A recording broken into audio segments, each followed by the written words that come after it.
gusto na kong ipahibalo sa imo dad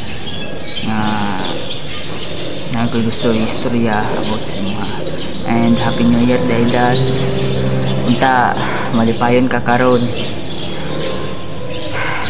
Bisa wala ko da sa mong kilid pero naagyapan ka sa kong dugan. Dad, i-enjoy ni mo tang pagselebritar sa New Year. Dad, wala mo kay lakas na loob na mahatag si muhang gusto na kong regalo, pero para dyan niya si imuha. Nagkaplano ko nga konta na ibiligya pero mas malakas pa ang kasakuha. Tungod kay pinanggati ka, ako na lang yung taguan.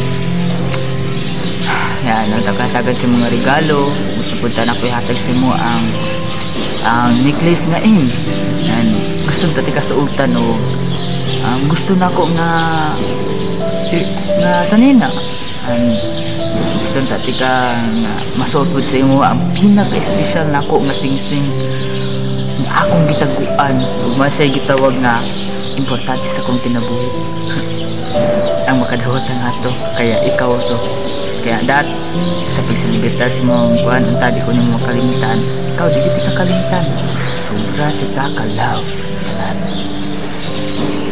Kung asa magkakaroon, anta, malipayon ka. Kaya malipayon po ko nga kuhan, salibritar sa akong salibritar sa New Year. And moro to, akong gusto yung padala sa mga istorya. Dad, always remember, love ka. Ang mukhaon, mara yung magluto kaya ang litson, luto na. Baliw na itong panahon. Pero kaunon pa na. Pero ang mukha na ito, luto ang marado.